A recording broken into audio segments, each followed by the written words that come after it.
Stop picking at it. Stop picking at it. Just do it. All right. So,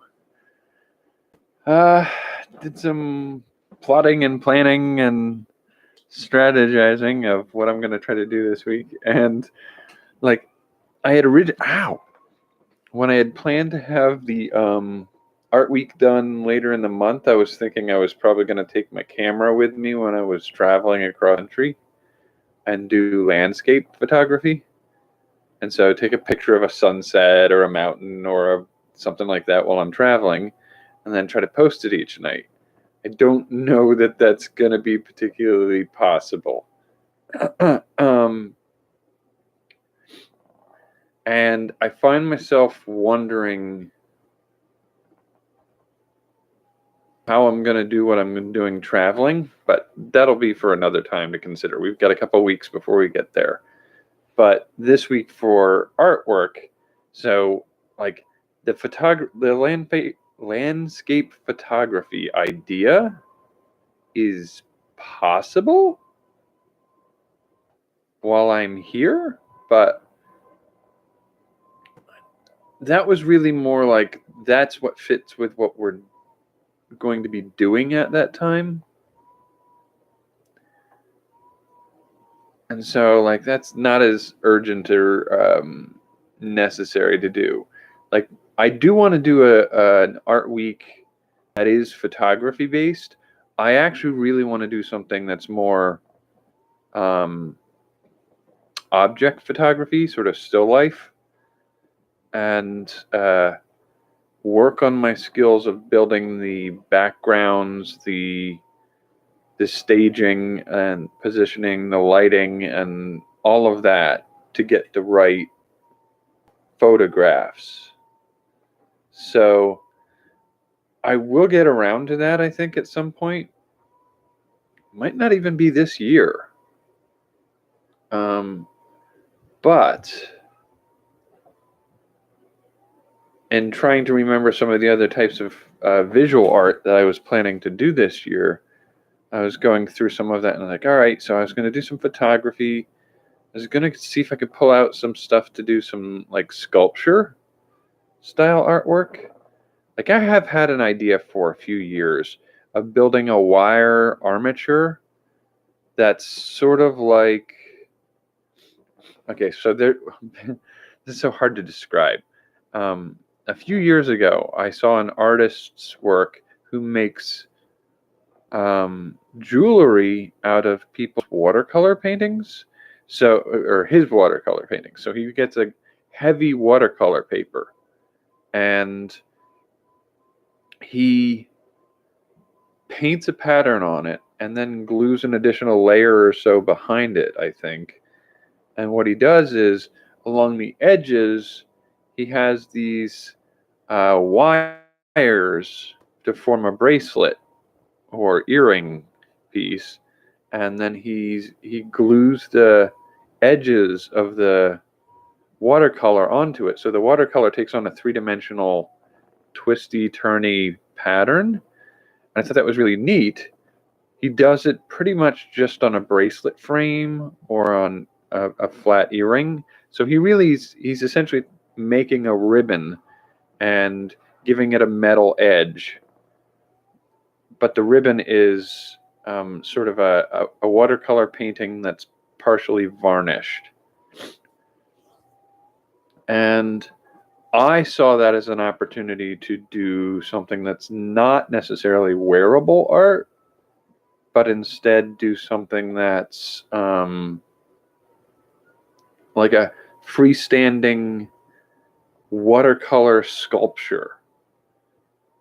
And I got to thinking, like, if you could do the wire right so that it is structurally solid, and you do doing like a thin watercolor paper with a structurally rigid framework to support it on either side, you could do Mobius strips and twisting and twirling pieces of artwork.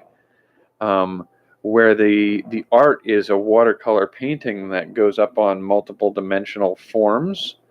It would be fun to do. I think that's a little beyond what I'm up for this month. But so I started like digging through some of the ideas that I was playing with for artwork. And a lot of these things are like when we were talking about last night, the tinkering that I want to do for some of this is one of those areas where some of this is going to come through. And I got to thinking, I have some somewhat experimental and somewhat goofy ideas of art projects that I want to do. And they're entirely experimental and they're entirely tinkering. Now, I won't be able to get to the degree that I want to with some of it. Like, okay, so one of the ideas I had was in my geeky experimental hoarding nature that I can sometimes end up in doing here is I eat a lot of eggs and I save a lot of eggshells. One of the things I want to do tinkering wise with eggshells, and I've got a boatload of them over there in a box, is they've been rinsed and they've been dried. And all I need to do at this point is crush them, put them in a can, and put them in a next bonfire or yard clearing fire that we do. Because I know we've got temperatures hot enough to melt aluminum in those fires. And that temperature should be enough to take the calcium carbonate, I believe, is what eggshells are, calcium carbonate, and turn it into quicklime. I think we'll have temperatures high enough to turn eggshell into quicklime. So I'm going to see if I can get it inside of one of the cans I've used to do other projects with and put crushed eggshell in there with a no lid on it and just see if I can get it towards the center of that fire and make quicklime. And then you can add water to it to make slaked lime. And as long as you keep it submerged underwater, it's enough that the slaked lime won't set. But when you pull it out and it absorbs carbon dioxide from the air, it sets into I believe, a waterproof cement. So I do want to do some tinkering with that, because one of the things I want to try to do with slaked lime is I want to see if I can crush up a glass bottle to different varying grits and then use those grits, mix them in as much as possible into some very simple slaked lime or plaster of Paris or something like that. I think slaked lime would be better because if I remember correctly, slaked lime is waterproof. If it's not, I can always use oil. But I want to see if I can let it set up as flat as possible in a way that I could make sharpening stones for sharpening things on. Because glass is one of those things, its hardness is enough that it'll wear away at things like softer metals and like brasses, bronze, and then aluminum and those types of things. It's on the edge of what you can do with steel. So steel's going to wear it away faster. Steel and iron are going to wear away glass grit faster.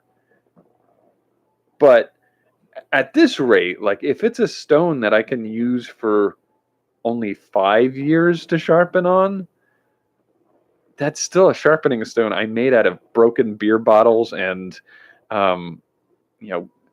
burnt eggshells. And I think that would be amazing to do. Anyway, I'm getting sort of sidetracked here. So what I've been doing, at one point I took aside a bunch of eggshells and I crushed them into smaller pieces. And then I ran them through a grinder and got a fairly fine powdered eggshell. And during that time, that was like 3 or 4 months before Easter. And so Easter egg dyeing kits came on sale on Easter. And I got to thinking, like, if I use some of these dyeing kits to add color to some of these powdered eggshell, I could do like sand art with colored eggshell. Now, traditionally, you would use a vinegar to get it to bite and stick to the eggshell. I'm not sure that I want to do that because I have such a fine grit of eggshell. I'm worried it'll just dissolve. But I might be able to do like alcohol, or I might even be able to use like alcohol inks to stain the eggs. And then, so I got to thinking about that at one point. So that's one of the things I might do this week. The other one was like, if I didn't do sand art, like the fine powdered eggshell, I could do pieces of eggshell like mosaics and glue them onto a surface. And again, dye them like you would dye an Easter egg, and then glue them to a surface in a mosaic. That would be kind of fun to do, and see what kind of interesting effects I can do with that. And then there was so the eggshell mosaic and sand art with ground eggshell. There was something I saw a long while ago that's called stain shading. This is not with eggs. I did want to do something else with eggs, but that was you can make an egg glare with egg white. You whip the egg white into a foam, you let it sit overnight, and what settles out is essentially a glue made out of egg white. And you get a big foamy piece that's very brittle, and then you get this goop at the bottom, which is your egg glue, which from what I understand, stinks badly. And then you can use the yolks of an egg to make a tempura paint. And what I was thinking of is like the eggshell is white. I could use the egg yolk for tempura. I could use the egg white for the liquid part that settles out of the whipped egg white for a binder or glue, and I can use the foamed part of the egg white. If I pyrolyze it, if I get it into a container in high enough heat without oxygen, I should be able to turn it into charcoal or soot. And with those, I should be able to do black and white painting, essentially. Like the finely ground eggshell sifted into the egg glare should get me a white or off-white color. The pyrolyzed charcoal formed from the other part of the egg white should be able to get me with egg glare, should be able to get, or maybe even the egg yolk as a tempura. Tempura paint, yeah. I should be able to make a black and white painting using nothing but egg. And that would be fun to do. I don't have the setup right now, and fundage wise, I don't have the time to make it happen. To do I don't have the time or the skill yet to dabble with the tempura paint. I don't want to be making the egg glare. I can't make the charcoal from it. All I've got at this point is the powdered eggshell, the white eggshell. So that may be a project for another time. It's still something I want to do. I think it would be fun to make a painting that's nothing but egg. And then, but where that comes into a little bit of play here is, the two eggshell forms of art that I maybe want to try to do this week, I will do. And since these are they're all similar to a collage style art form, I do want to do some paper collaging.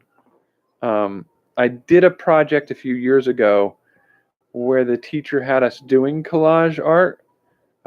She had us take clippings out of newspaper and use the varying tones and potentially colors from the paper to get aspects that you can assemble into a image. And I did some tinkering with that, and I really liked one of the results that I achieved with that. And I'd like to dabble with it in a slightly different manner this time and just sort of explore. It's not quite a mosaic. It's a little bit more of like, in this case, it would be something like, one of the things I've thought about doing is take a photograph of like a stuffed animal's fur, and take a photograph of like a brick, and take a photograph of a rock, and take a photograph of some pine needles or something like that. And you take these things and you just use them as textures, and you print a big photograph of these objects that you've taken a photograph of. And then you cut those out as pieces that you assemble into a thing. So you could build a cliff or a mountainscape from the rock, and you could build like the red rock faces out in some of the Utah area or the New Mexico desert. You just you can use the brick textures and cut pieces out to make different parts of that landscape. You could do cotton balls on a counter and turn them into clouds. And so it's sort of like you're just getting textures, and you assemble those textures into a mosaic. Not a mosaic, a collage. Because it's not really mosaic, but it's an interesting thing I may explore and experiment with. I don't know. We'll see how that goes. I may just end up doing like a construction paper version of that, where it's just color patches shaped in a certain way to create a finished image. But I kind of, we'll see what I can pull off. And then, so that's one of the things I wanted to do, and that's another mosaic theme thing. So like the eggshell mosaic, the collage is sort of mosaic. I had an idea years and years and years ago of a piece of artwork that's a poem or a story, like a real full-on short story made into a giant, absolutely huge, like beyond the frames of where my arms can reach, painting. And each letter of the story is done as a pixel of that painting. So you write this whole story out, and each letter is maybe a different color or a different shade, and they lay out to form this pixelated landscape or scene that illustrates the story. Now, that's a huge scope kind of project, but I got to thinking that I could do a small, like a pixel art, like a Super Mario or a Link character, like the 8-bit, 6-bit characters that they used to have in video games, and put them on a scene and just make that little character, and each of those pixels is a letter that spells something out. So I want to do something like that. So the bubble letter pixel art, the collage, the eggshell mosaic, the sand art with eggshell, and then there's a thing called, I don't know what they call it, but you've probably seen it where people are like on rocks or other things. They're making these mandalas out of dots. So they're dotting paint in a pattern, a repeating geometric pattern. They don't always have to be geometric, and there's some experiments I want to do with that. So I got to try the art form out first. So that's another one I wanted to do.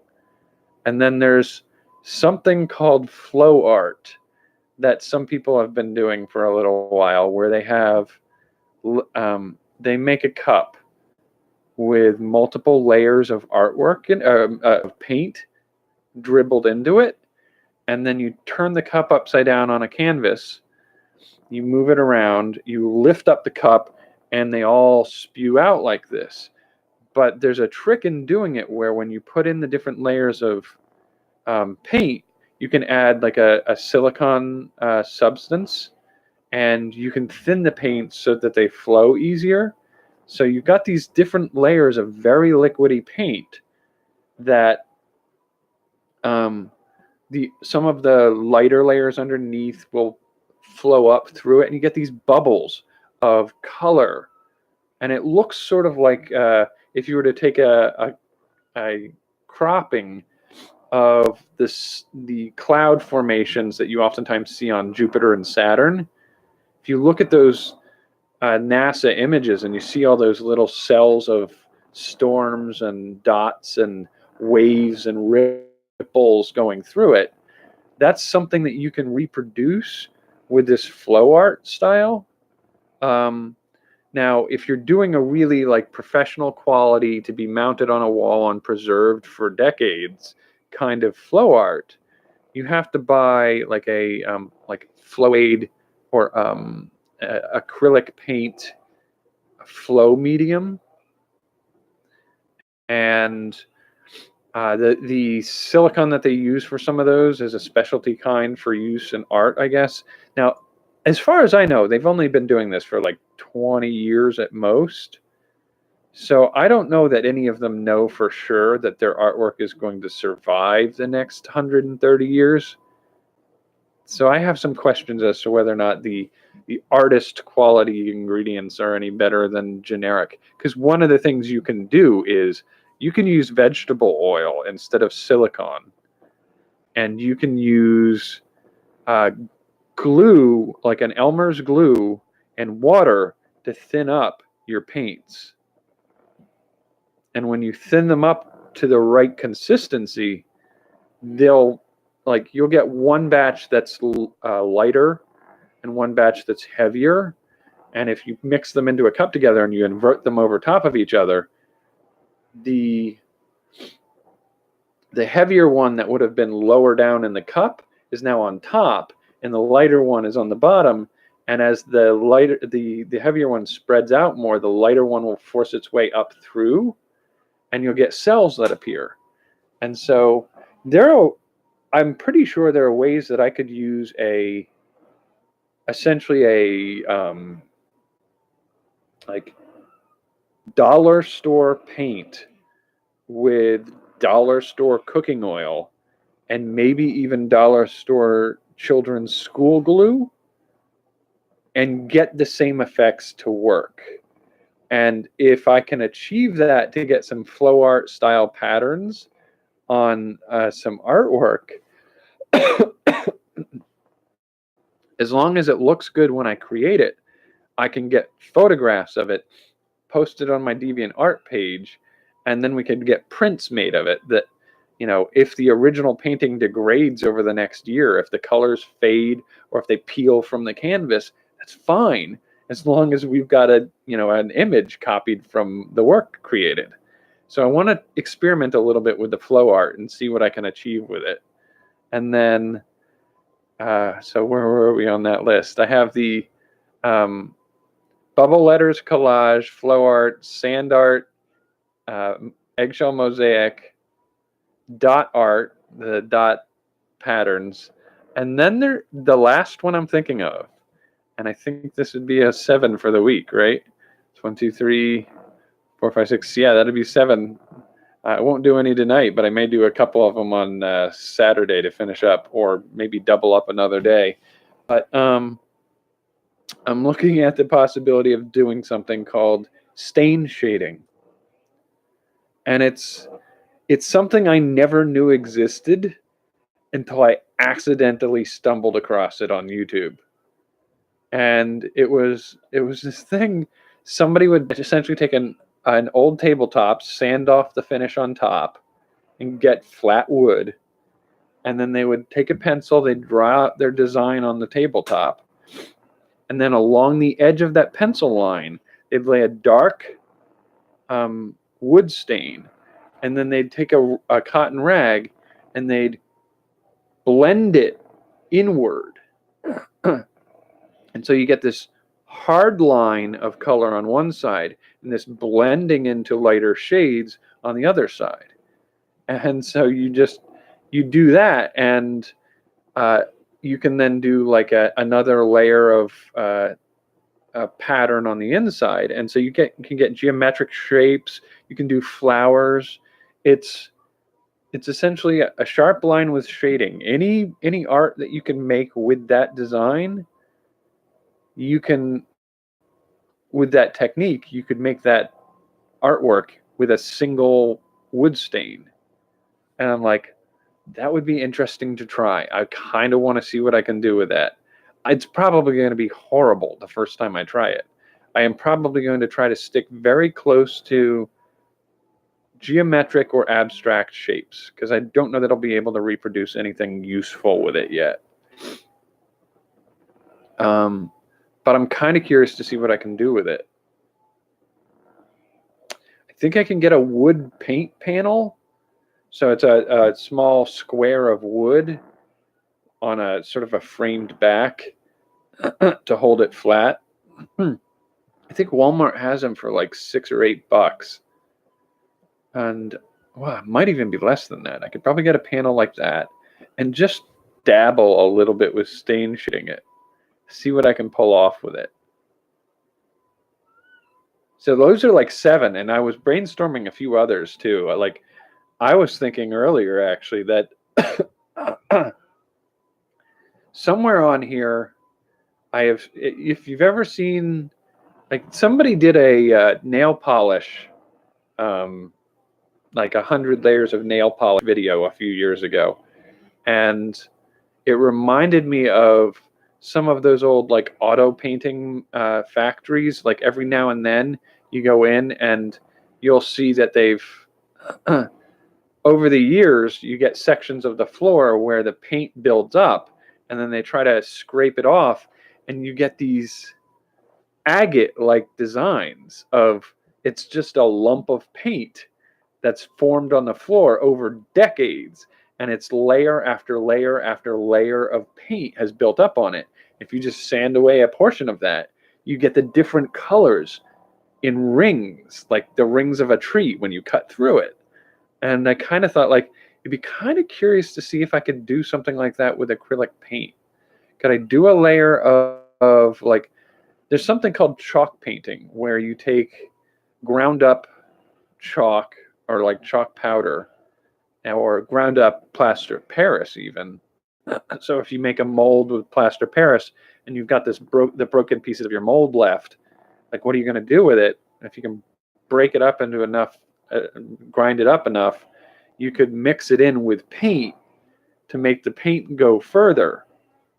But you can also make it so that you can get a thick layer of like a pastel blue on top of a thick layer of a reddish color.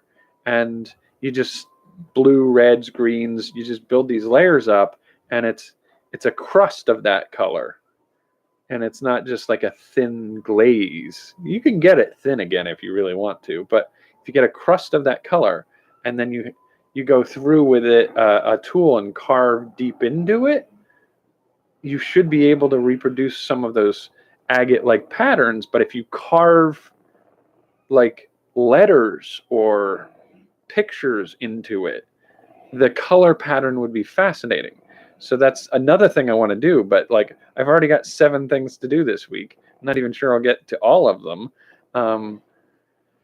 But yeah, I've got ideas that I could do for future episodes now too. So it's there on the list. But so what I really think what I'm going to try to focus on this week is eggshell sand art, eggshell mosaic, bubble letter, pixel art, collage, flow art, dot art, and stain shading.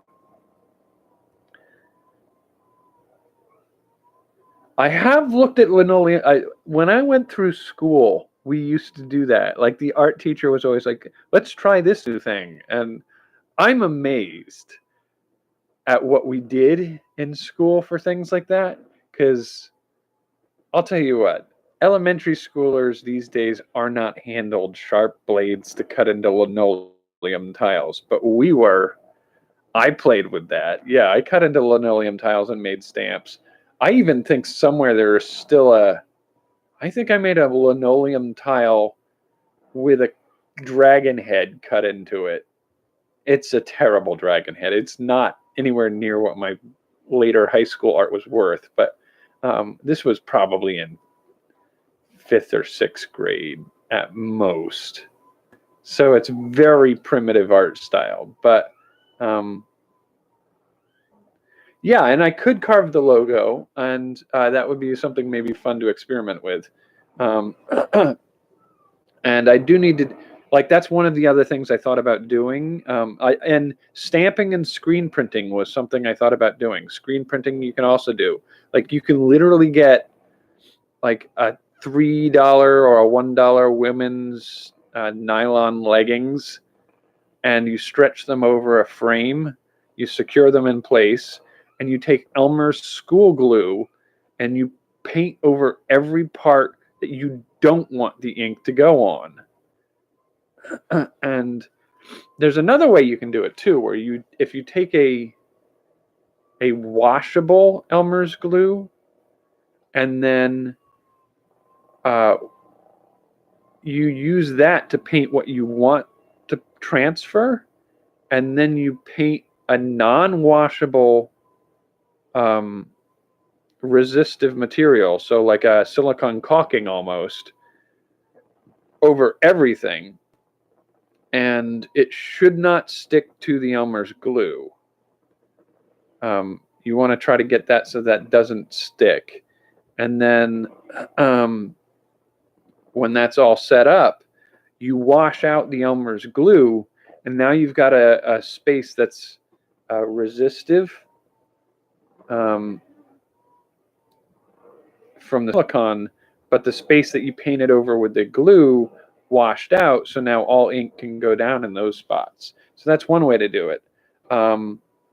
There is also a way to do a mock screen printing, where you can take freezer paper, like cheap freezer paper from the grocery section of the store, the baking section or whatever. And freezer paper is a paper with a plastic backing on it, so that stuff doesn't stick to the plastic like it would stick to the paper in the freezer, and it forms a better, like, airtight, it's something that prevents freezer burn, because it's a plastic liner, and when you fold those edges, those pieces of plastic stick together. They don't stick. They stick like saran wrap sticks. But it's enough that if you take that freezer paper and you cut a pattern into it, and then you iron it onto a shirt, the plastic will stick enough to the fabric that you can put ink down on all the spots that are open, the parts that you cut out, and then you can peel off that freezer paper, and you suddenly have a pattern that you've stuck to your shirt. You've screen printed on a shirt, and it works over and over again. So you could do a stack of essentially stencils is what you're doing. You're making stencils that fuse to the shirt with an iron, but you can make a stack of them, one for each color, and you make lineup dots so that you can line them up each time you do it, and you can make a multicolor stencil for a shirt. And so I thought about doing something like that. I thought about doing, I guess it's linotype, which is linoleum carved tiles. I've thought about doing a few other things sort of in that vein. But one of the other things I need to do, and it's one of those, like, I've had the ideas and the designs partially worked out of my head for over a year. There's something called bullet journaling. And it started as a very simple way of planning and scheduling things. And what you do is you have you start a journal, and at the start of that journal, you make a index page that a couple index pages that you can always say, like, page 23 was this, page 24 was this. So you figure out how many pages in your journal you're going to be using this way. And then you mark at the front how many lines you're going to need to make note of what's on given pages in that journal. And then the next page is a key of symbols, like a map key. So a triangle is important, a square is a mobile or modular thing that can be shifted around during the course of the day. A circle is, an open circle is an important task, and a filled in circle is a finished task, and an X'd out circle is something that you didn't finish or you're moving to a new location in your schedule. And so it's a visual journal so that you can go in and see, like, it's just, you go to a page and it's a list of things that day that needed to be done, and you can see at a glance, because the symbols tell you right away, oh, I had to do the painting today. That was not done. So we mark it off as move to a next section. And so in the next section, you write it in again. And if you move a thing like 3 or 4 times, you realize you're just never going to do it. So you stop moving it. You just accept that it's not going to be done. And it's a way of organizing your schedule, what you need to do during the day, keeping track of what you're achieving, and make it easy to see at a glance rather than having to go like, okay, so this was where I was today, and 5 days ago, I think, or no, 6 days, no, it was 8 days ago that I was looking. You don't have to do that. There's an index at the front that tells you where it should be.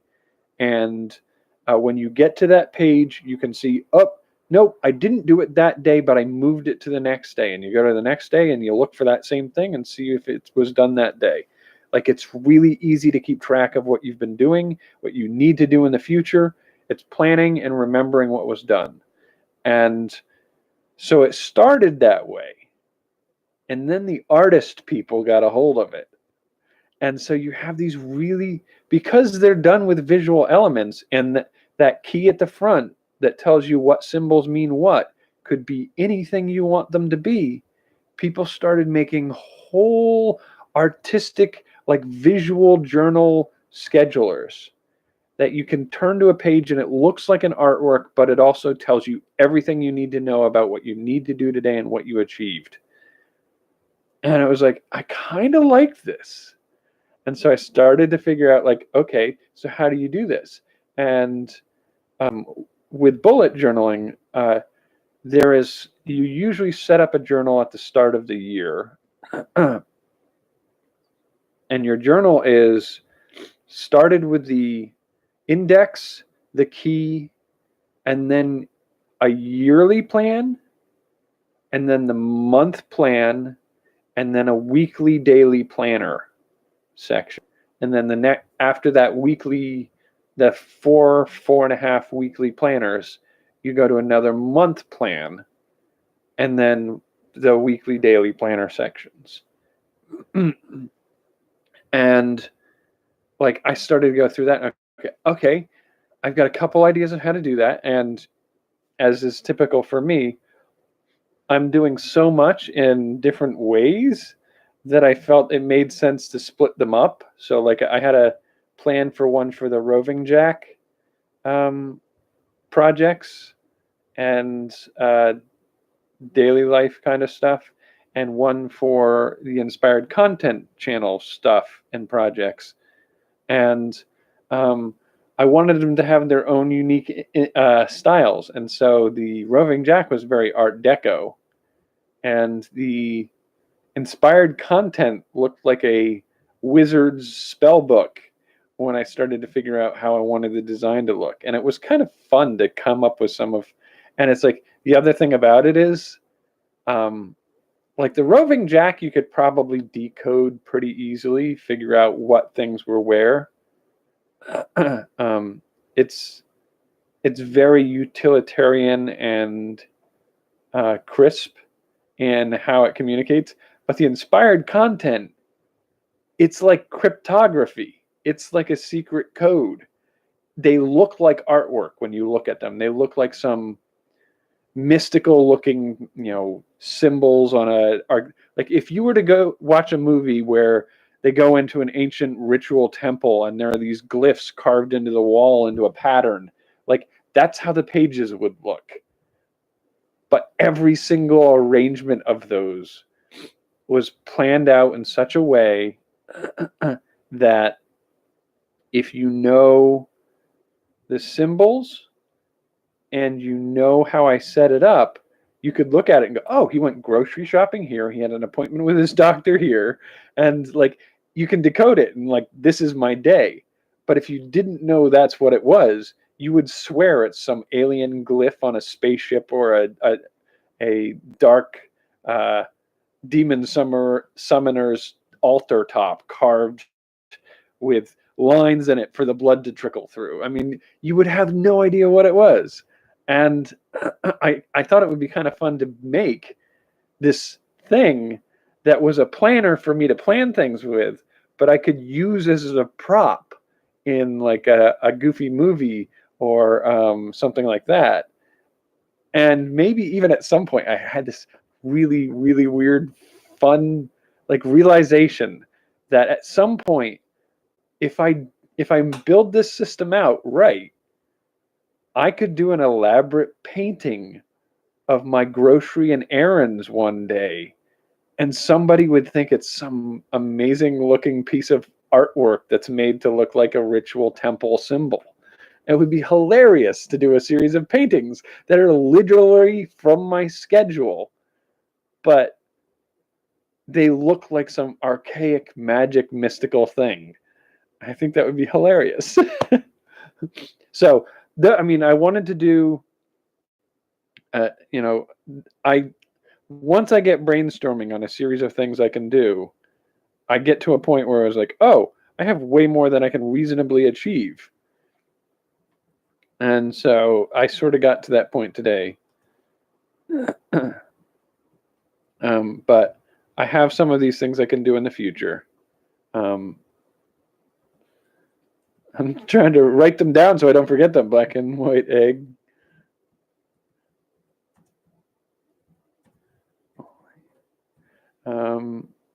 The bullet journal.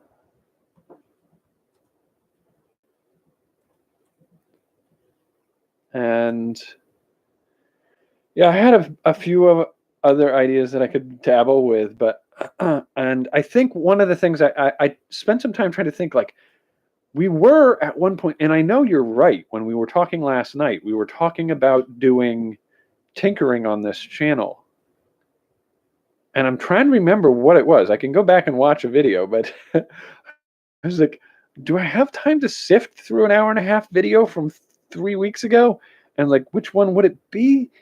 And I was like, do I have to watch 5 hour-and-a-half long videos to find the one we were talking about?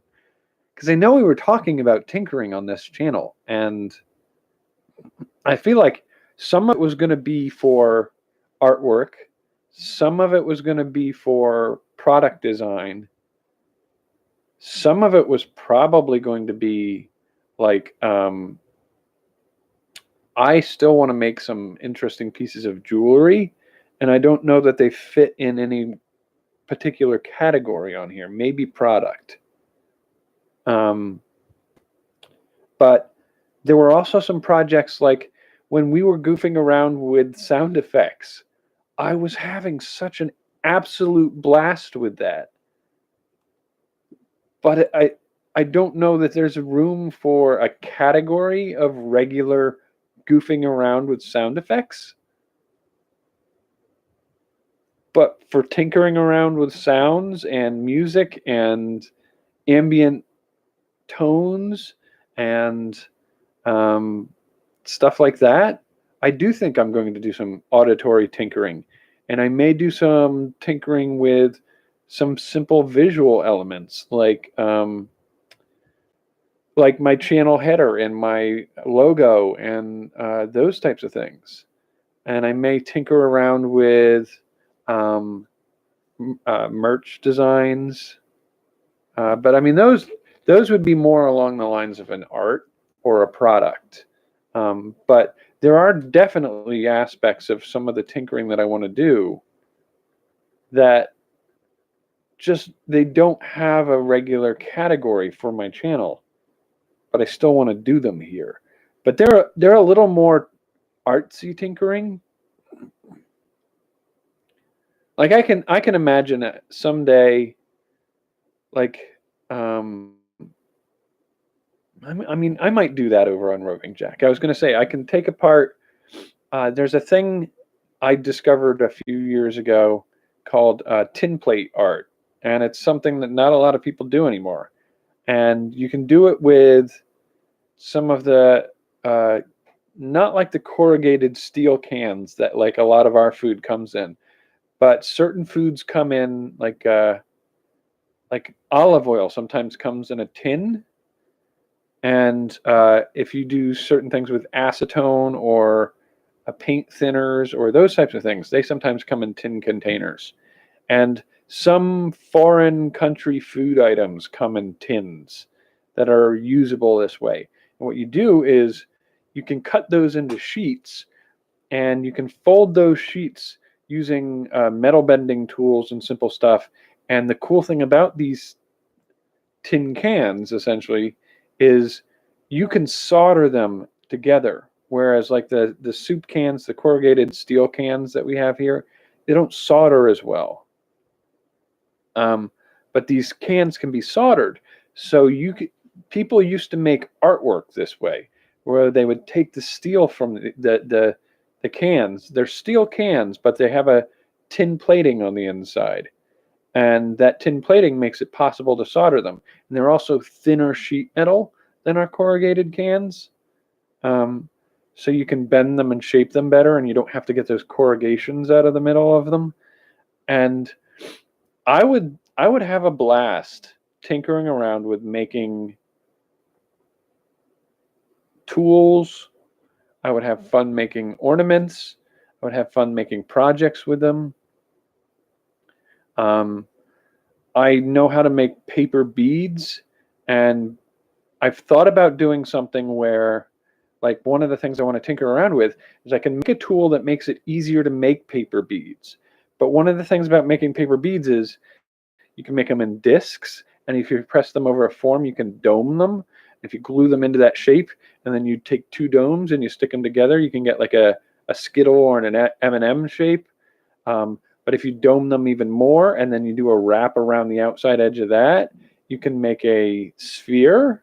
And if you do a elongated piece, you can do a cone.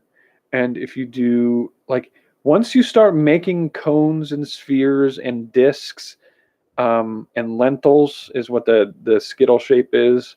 Um, you have enough that you can stack them to make shapes that you predominantly only see people do on like banisters or chair rungs, where they're turned on a lathe to get certain shapes and patterns. And I got to thinking, like, the other place you see them is things like chess pieces. So I wouldn't necessarily do it for a board game week because I'm not making the game of chess. And I wouldn't do it necessarily for a product week because I don't know that I want to make 12 chess sets made out of paper shapes. It's a labor intensive process at that point. I might make one or two, but it's not a repeatable uh, project. It's not a product that I can make a lot of and reproduce over and over again. It'd be a pain in the butt is what it would be. But doing it once for a novelty and interesting piece, is that artwork? Maybe. But it's not like what I think of as the art category that I do here on this channel. So that may just be a tinkering project that I do one day. And, you know, that's the type of tinkering I would do here. Whereas if I were doing the making the paper bead patterns, um, I could make pulley wheels and I can make potentially gears if I do it right. That would be over on a Roving Jack channel. because that is more mechanical engineering and tinkering in that light. Um, I've thought about, especially over on that one, a few years ago, and this is a spoiler. It's a project that I thought about doing, and I'm probably going to get to at some point. But you're getting the inside scoop on this well before it happens. Is a few years ago, I saw a science demonstration of the effects of centrifugal force on a piece of paper mounted in a drill, and how dangerous the edge of that paper was because it can cut you. And I went, really? And so I started looking around and figuring out, like, okay, if you get a piece of thin cardstock, and it turns out the funniest bit of this is those stupid political flyers that get tucked in your door during political season, they're perfect for this. And so I would cut out discs of those, reinforce the center, poke a hole through it, mount it on a Dremel, and it'll cut through plastics and balsa wood like you wouldn't believe. It'll cut through paper and cardboard beautifully.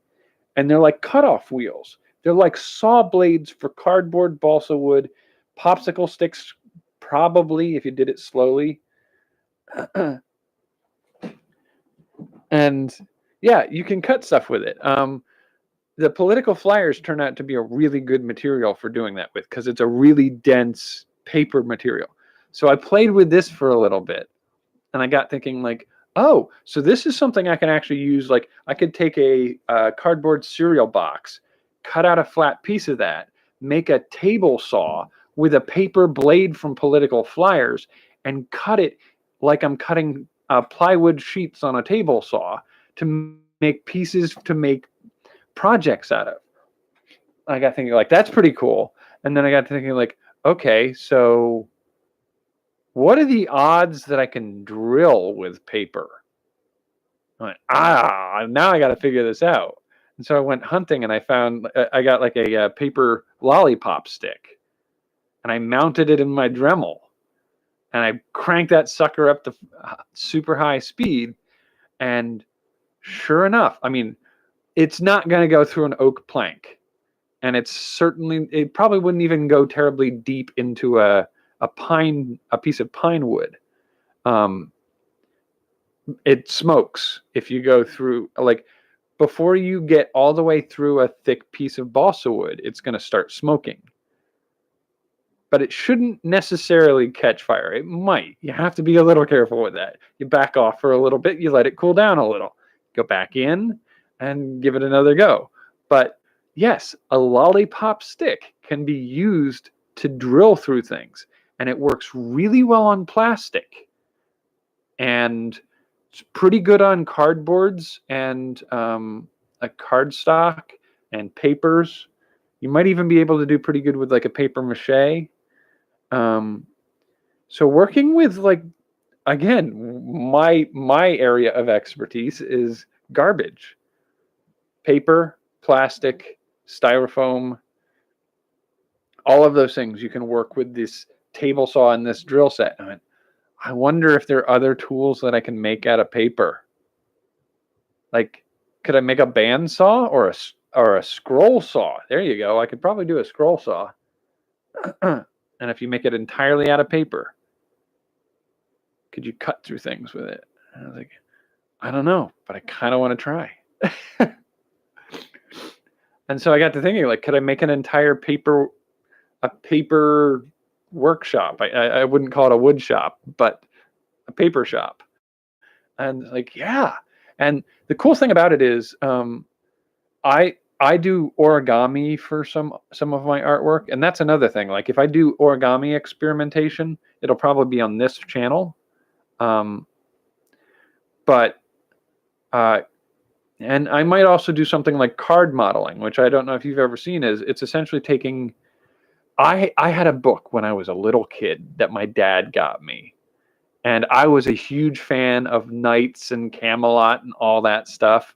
And he got me this book that had these punch-out pieces that you could fold into a Camelot castle with little paper knights that you could have riding their horses into Camelot.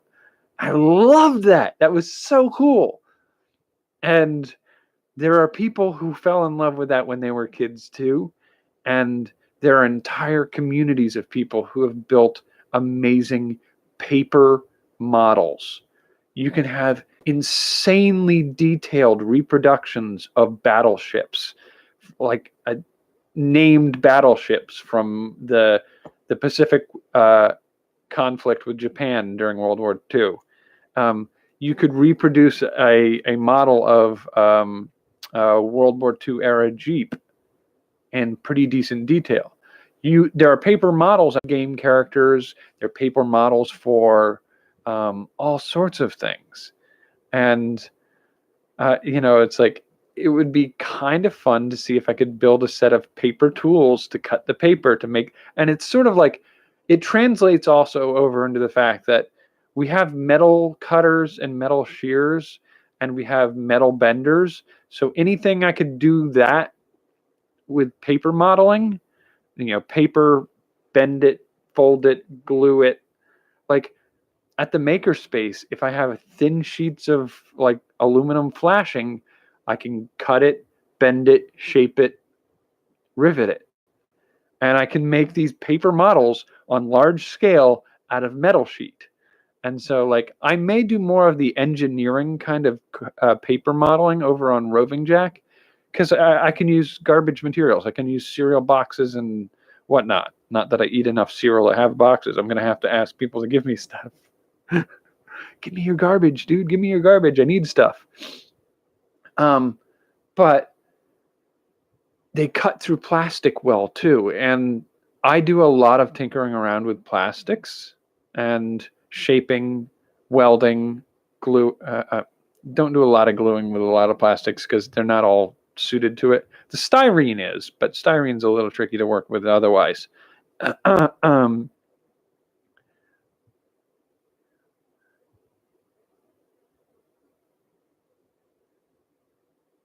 Yeah, you should be a little bit careful with certain ones. The vinyl plastics, shower curtains, saran wrap, vinyl siding. You don't see a lot of vinyl, a lot of PVC pipe. They will off-gas some pretty rough things. You don't want to expose yourself to that a lot. And like acrylics, you can heat and bend. It's not a thing you want to do regularly because they produce some pretty stinky fumes too. But they're not lethal. It's like you're in more danger from the exhaust of the cars going by you when you're sitting in traffic than from exposure to these plastics, unless you're processing 350 pounds of it a day. Then you're probably exposing yourself to some heavy levels of plasticizers. But for the most part, those are going to be specialty plastics. Or like you can go to a craft store and find pony beads from like children's beading projects. Those melt in the toaster, but they stink. They stink bad because they're acrylic, and acrylic stinks when you heat it. But for the most part, the stuff you can get, like your milk jugs and like the tray that like if you get a tray of cookies or something like that, that crinkly little shaped tray that food comes in, they sometimes have them for crackers and stuff like that too. Those are usually styrene. And styrene's a tricky one. It can be stinky if you're not careful, but they're shaped styrene, and they shape them by vacuum forming them. So if you heat them again and they soften, they'll return to the flat piece of plastic they started with. So you can get a flat piece of plastic that if you heat, you can bend it over forms and do things with. And so Adam Savage did a video, I think not that long ago, where he did a one-day build where he made a spaceship from scratch. And he was using pieces of styrene. He vacuum formed a few of those pieces, but some of the other pieces were just stock pieces that he got from a supplier. that gives you I-beams and specialty pieces that you can cut up and use in certain ways. But there's absolutely no reason why you can't use the piece of styrene that's vacuum formed to hold Oreo cookies. You hit it with a heat gun, you get a flat sheet of styrene. You can cut it into the pieces you need to make whatever project you want to make it out of. And if you've cut out a couple pieces of wood, you can make a mini vacuum former to do stuff with, but it's almost easier in some ways to do sort of like a stamp forming. So you heat the plastic, and then you have a raised piece and a divoted piece, and you press those two pieces to form the shape that you want. And then you now have a shaped piece of plastic that you can super glue to other pieces of plastic. Now, milk jugs are HDPE. They don't glue and they don't paint well. HDPE doesn't paint well. Styrene, like styrofoam, will melt if you try to paint it. But you can seal that with a thin layer of a water-based polyurethane or an Elmer's glue and water, and then you can paint over styrofoam.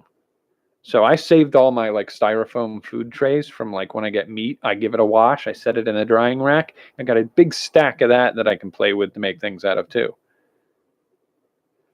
Bleach jugs should be, they should be in HDPE as well.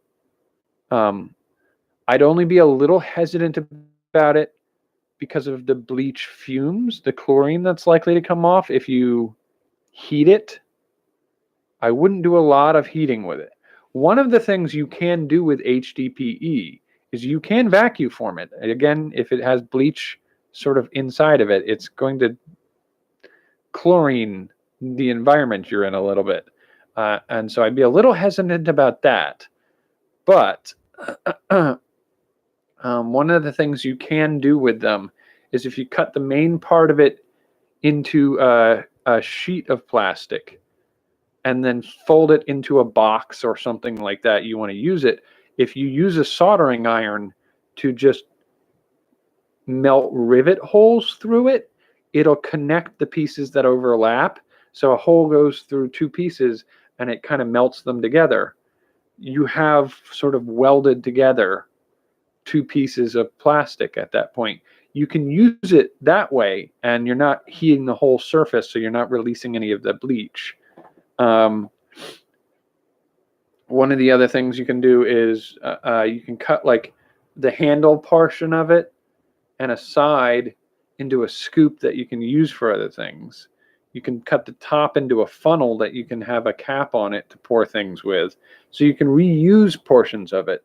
I'm always a little hesitant of anything that has a lot of chemicals in it about reheating it, because plastic does absorb some of those things.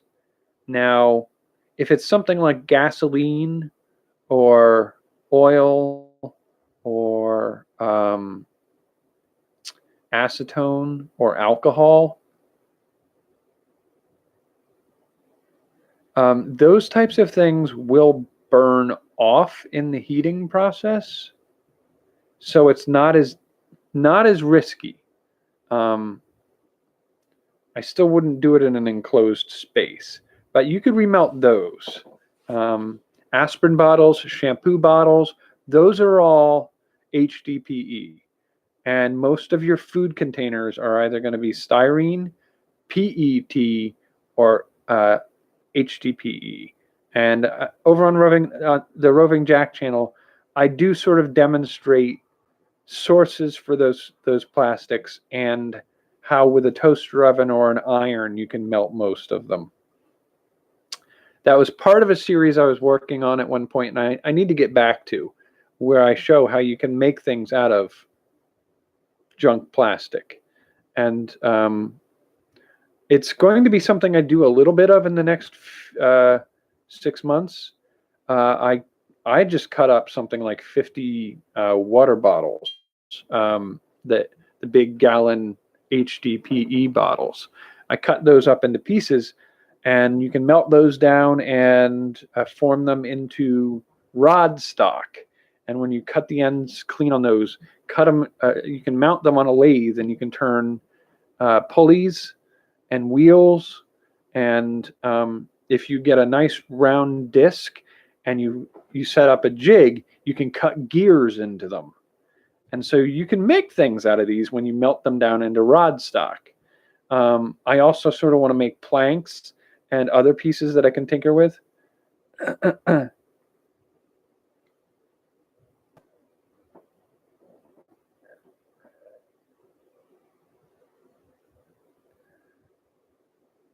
Hobby plastics oftentimes are styrene. And like the model kits that you make, like a model airplane, that's a styrene. Um, and it's similar to styrofoam. In fact, dissolve styrofoam into a paste and let it set up, and you will have styrene, essentially. So, um, and then, yeah, most of that's going to be, yeah, styrene is what most of it is. So there's PET, which is not used for a lot because it's hard to get things to stick to it, and its working temperatures are brutal. It's hard to work at home. And then you have HDPE, which is milk jugs, aspirin bottles, shampoo bottles, all of that stuff. Really good sources of a material to work with. You can get painting plastic primers for it that'll work on it usually okay. It's very resistant to most standard paints. But it melts well, it reworks well, it vacuum forms well. It's a really good material to work with. And then you have, I believe it's vinyl is number 3. And vinyl is one you don't want to play with a lot because that's the one that for sure puts off some toxic fumes if you heat it or burn it. And then you have low density polyethylene, which is just a cousin of the HDPE. It's not encountered a lot, but it's somewhat common. And that one's even harder to paint, but has some potential uses. And then polypropylene is an absolute pain in the ass. No primer, no glue, nothing sticks to it. But it's good for melting and reforming as long as you're happy with the color that it comes in. And then after that is styrene, I believe. And styrene it's a really good material for forming mechanical pieces out of. It is a little brittle. So it's sharp. You can actually make blades out of it, and it can do some pretty good stuff. But it dissolves when touched with acetone or oil or gasoline or sometimes even alcohols. And so it's like it dissolves in everything.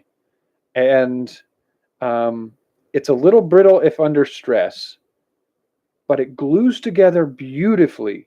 And if you seal it right, you can paint it amazingly. So it's used by a lot of model makers. And you can vacuum form it, and you can injection mold it, and you can heat form it by bending it. You can cut it with an X-Acto knife. It's amazing material. It's really good for a lot of things. I wouldn't do it for food containers, but you can do a lot with it. And I just got a warning that my battery's running low. So that's sort of where we are tonight. I think I will call it here tonight. I guess tomorrow we're doing live artwork again. I'm not sure I'm even remotely ready for it, but we'll give it a try and just go forward with that for the rest of the week. All right, so I'm going to call it here tonight. Thanks for joining me. Take care of yourself and have a good night. So.